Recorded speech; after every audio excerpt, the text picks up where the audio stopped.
अस्सलामु अलैकुम वरहमतुल्लाहि वबरकातुहु।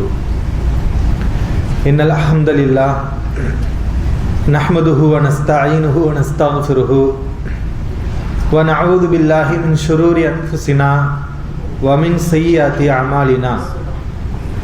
मय यहदिहिल्लाहु फला मुदिल्ल लहु व मय युद्लिल फला हादिय लहु।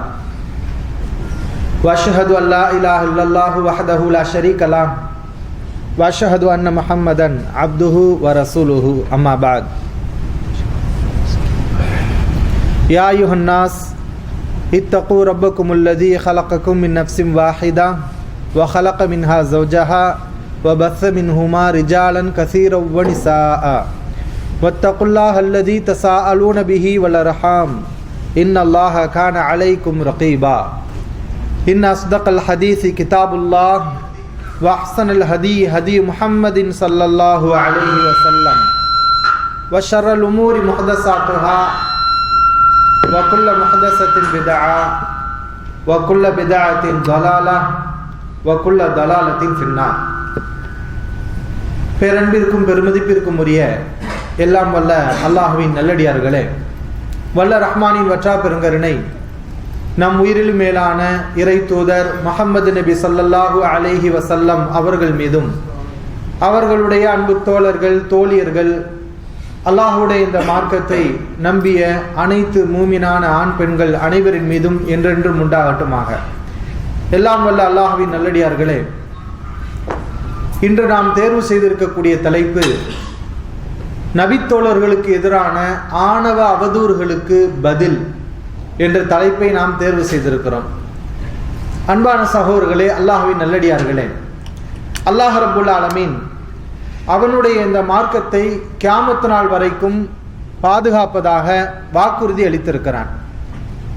நபி ஸல்லல்லாஹு அலைஹி வஸல்லம் அவர்கள் அல்லாஹ்வுடைய மார்க்கத்தை மக்களுக்கு எடுத்துரைத்த போது அவர்களுக்கு பக்கபலமாக இருந்து உறுதுணையாக இருந்து காஃபிர்கள் கொடுத்த கடும் துன்பங்களையும் இன்னல்களையும் தாங்கிக் கொண்டு பல்வேறு தியாகங்களை செய்து உடலாலும் பொருளாலும் தியாகங்களை பின்வந்தோர்கள் செய்ய முடியாத அளவுக்கு செய்து அல்லாஹுடைய திருப்பொருத்தத்தை பெற்று உலகில் வாழும்போதே சுவனவாசிகள் சொர்க்கவாசிகள் என்று அல்லாஹ்வாலும் அவனுடைய தூதராலும் நற்சான்று வழங்கப்பட்டவர்கள்தான் சஹாபாக்கள், நபித்தோழர்கள். அவர்களுடைய சிறப்புகளை பின்வந்த யாரும் அடைய முடியாது. அப்படிப்பட்ட கண்ணியவான்கள், மதிப்பிற்குரியவர்கள், அந்தஸ்தில் உயர்ந்தவர்கள் நபித்தோழர்கள்.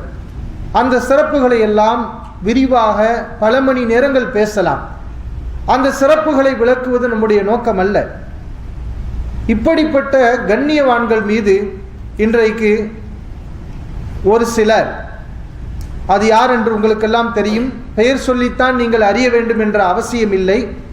தமிழகத்தில் ஒரு நபர் இது போன்ற தப்பான காரியத்தை செய்து மக்களிடத்திலே அதே சத்தியமாக கற்பித்து பல பேருடைய உள்ளத்தில் நஞ்சை அவர் விதைத்திருக்கிறார். சஹாபாக்களை பற்றி பொய்யாக அவதூறாக மிகைப்படுத்தி பேசுவதுதான் கொள்கை உறுதி, கொள்கை தெளிவு, சத்தியத்தில் உள்ளவர்கள் அப்படித்தான் பேசுவார்கள் என்ற மனநிலைக்கு மக்களை அவர் மாற்றி இருக்கிறார். அவர் சொன்ன அவதூறுகளுக்கு பதிலாகத்தான் இன்றைய உரையை நாம் அமைத்துக் கொள்ள இருக்கிறோம். இது என்னமோ ஒரு தனி மனிதருக்கு எதிராக மக்களை தூண்டிவிட வேண்டும், உசுப்பிவிட வேண்டும், சஹாபாக்களை எல்லாமே இவர் திட்டுகிறார் பார்த்தீர்களா என்று பொத்தாம் பொதுவாக ஆதாரமற்ற அடிப்படையில் நாம் பேச மாட்டோம். ஆதாரங்களோடு ஹதீஸுகளில் உள்ள செய்திகளை வைத்து அவர் எப்படியெல்லாம் சஹாபாக்கள் விஷயத்தில் வரம்பு மீறி இருக்கிறார், ஆணவத்தோடு பேசியிருக்கிறார், அவதூறில் ஆணவத்தை அடைந்திருக்கிறார் என்பதை நாம் தெளிவுபடுத்த போகிறோம்.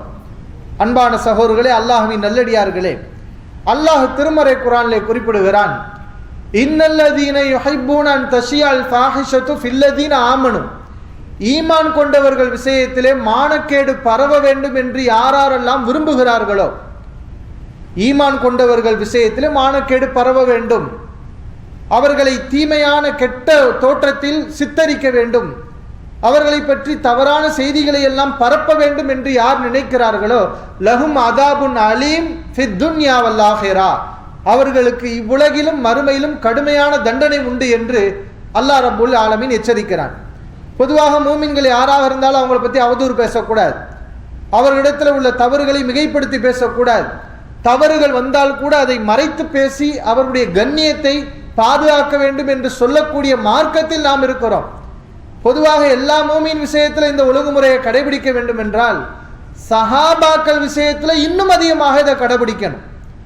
கடைபிடிப்பதற்கு தகுதியானவர்கள் தான் சஹாபாக்கள்.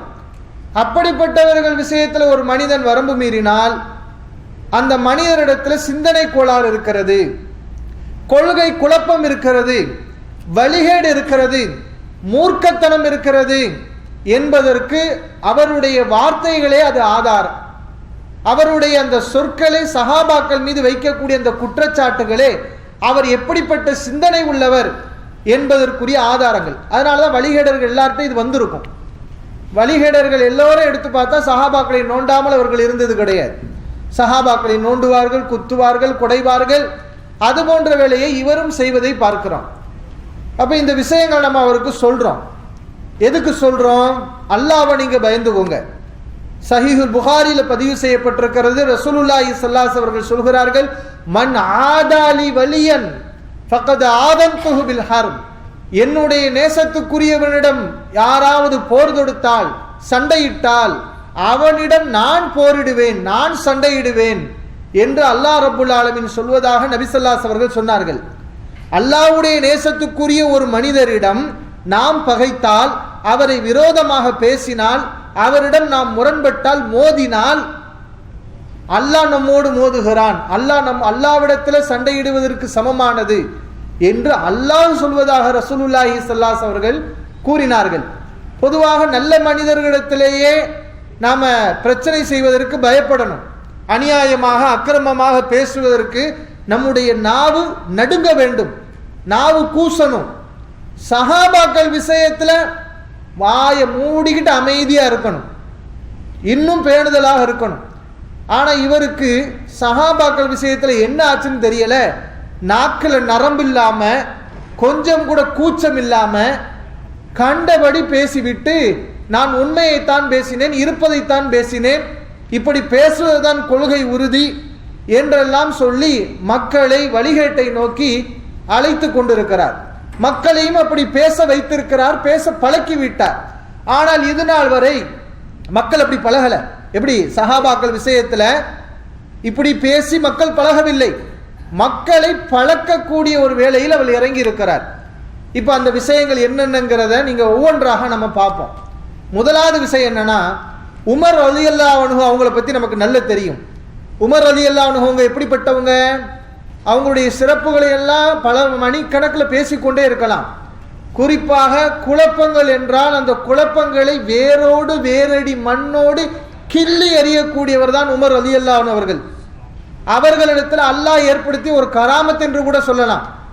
ஒரு மனுஷனிடத்தில் அல்லாஹ் சில வகையான தன்மைகளை தருவான் இல்லையா, உயர்வான பண்புகள்.